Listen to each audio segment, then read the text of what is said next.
Alright, troopers, welcome back to the channel. Today we're going to be doing a minifigure review, going over the four characters you see in front of you, starting on the left with Commando Boss, and then we're going over, we have Vaughan, Captain Vaughan, then Commander Gray, then Jocasta Nu. So it's been a bit since I've done one of these minifigure reviews, but gonna go ahead and jump right in. Alrighty, jumping on in here with the Republic Bricks Boss. This is the fourth and final member of Delta Squad. Commander Boss is RC-1138. He is a clone commando that's a member of Delta Squad, and he was seen by most, if not all, as one of the best units in the GAR military. And he and his squad were raised and trained on Camino, as were all clones. And he was able to participate in the first Battle of Geonosis, in which they had several important missions they encountered, one of which these four clones alone destroyed and incapacitated an entire separatist vessel. One of the core ships. You saw the tanks attack and Attack of the Clones. Him and his squad of four single-handedly destroyed an entire one all by themselves, with him as the leader. And after that, they went on to many other missions for the Republic throughout the war, one of which was featured in Clone Wars as the retrieval of 2 dead Jedi from a world that had a Jedi temple on it. So, as far as the figure itself, it was designed by Republic Bricks for the legs and torso, and then the helmet and the backpack you see there were done by Clone Army Customs. And the blaster is also Clone Army Customs. He did not come with the figures, as I got them separate. So, it was part of a Delta Squad bundle that is no longer available on the site for Republic Bricks.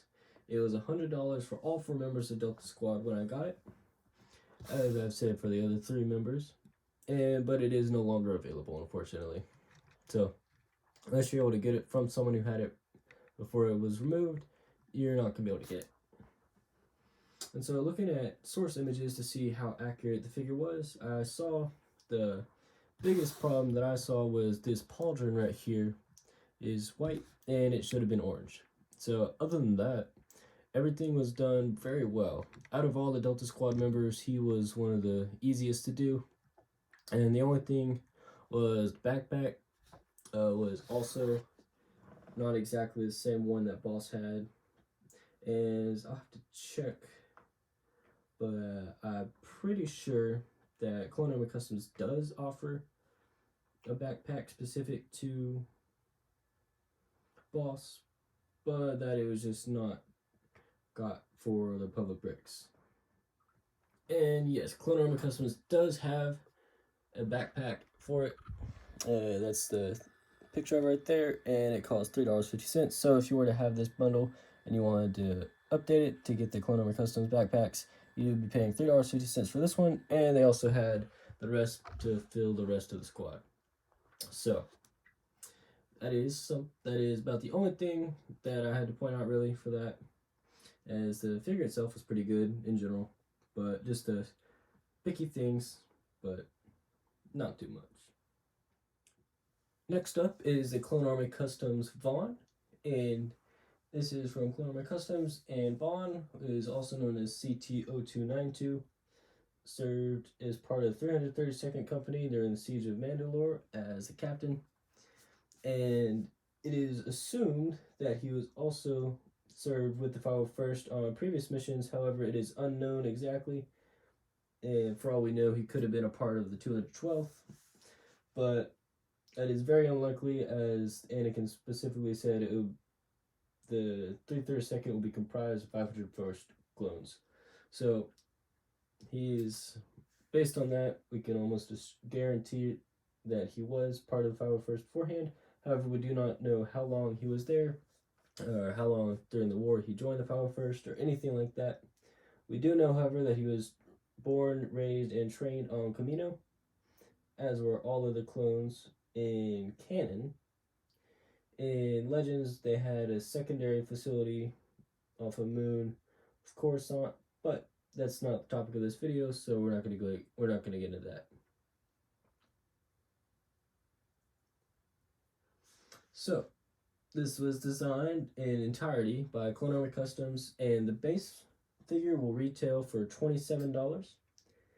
There's only one problem on this figure that I noticed, and that's actually the visor. The body, helmet, and everything else, so that was pretty good. That is not the blasters he carried, but that was my personal choice of weapons for him, not Clone Armor Customs. And the visor should have had. They got the coloring right, and then it's darker than the helmet. It should have had Ahsoka's white markings that the clones painted on their helmets come down onto the visor, and this piece over here that would have been a headlamp had it been on Commander Cody was not present for Vaughan. So I think they just made a basic mold to encompass all clones and added everything that any clone would have had. That would work for all of them, which one mold is a lot cheaper than 5 different molds for the same general concept. So personally, not that big of a deal, but for someone who's a perfectionist or just a critique, I guess you could say, that is one thing that I noticed.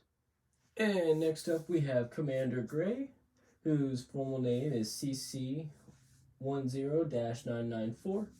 And for canon, he was a clone commander under the Jedi General Depa Billaba, Depa Billaba, which was the master to Kanan Jarrus, who we see in Rebels. And Gray specifically is a couple changes between Legends and canon. For instance, in Legends, he was only captain, and his armor was red, not green. So they did switch that up when they converted him to canon. But other than that, it would assumingly his backstory would have remained the same, in that he fought with Depa Billaba for most of the war, and then turned on her during Order 66. Now, once again, Legends and canon differentiates what was going on at the time. For instance, in canon, it was during a battle, and in Legends, it was sitting around a campfire where they were all just kind of hanging out and talking.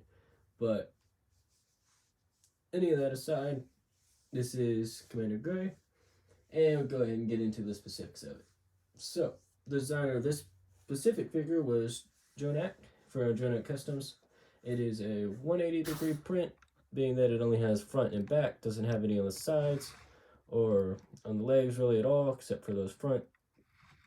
But what they do have is done very well, and from what I was able to see from the different reference images, and this is, of course, based off the Bad Batch version of Gray, where he was seen in the only on-screen scene we've seen him in which they changed his armor from red to green, as well as some other things on him, but which I've already mentioned.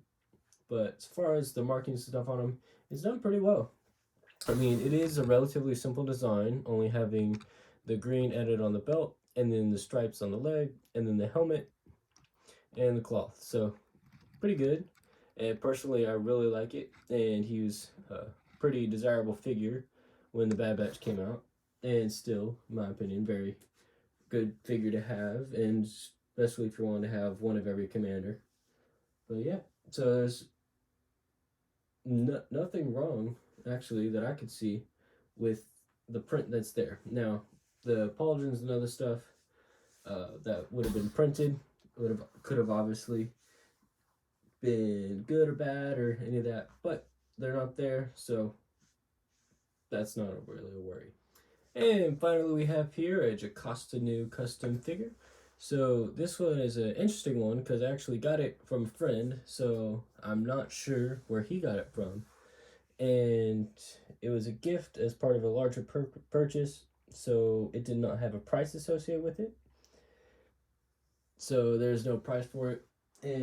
But what we do have, I'll go ahead and go over. Mainly her backstory and then accuracy to the in-universe design and some other general stuff like that. So, Jocasta Nu was a member of the Jedi Order, and she was the Jedi Librarian for the Jedi Archives. Most people remember her from Attack of the Clones, where she very confidently told Obi-Wan that if it is not in the Jedi records, then it does not exist, which Obi-Wan followed by proving her wrong. And so, her she was very adamant in her ways and her thoughts and opinions, stuff like that. And she actually, in a deleted scene, praised Dooku for some of his different personal attributes and had a very high respect for the fallen Jedi and just very general respect for most Jedi in the Order as well.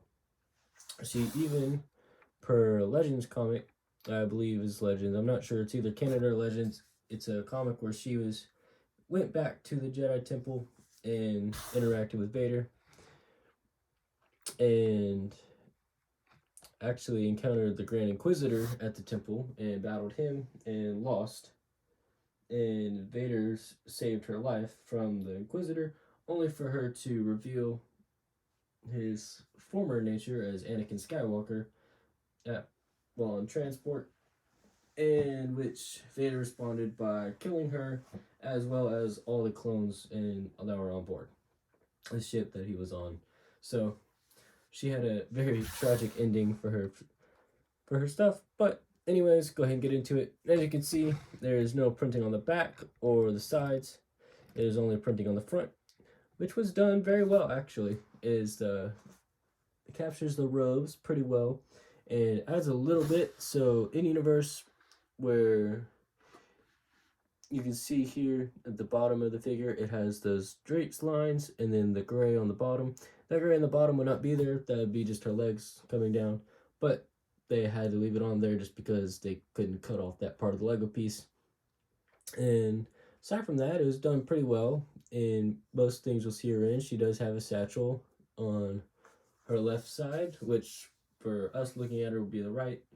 So that was done pretty well. And then she has those cloth pieces draped over her shoulders with another one tied loosely around her below her chest area. So that is accurate. The only thing is that it's a little too narrow on the Lego figure than what it would have been in universe.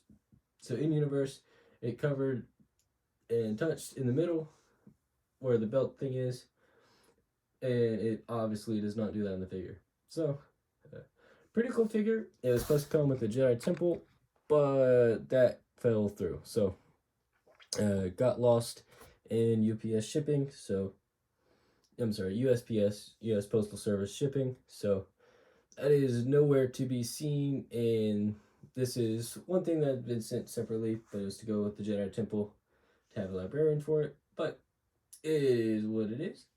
And yeah, go ahead and close on out and wrap it up here. And I'll see you on your way.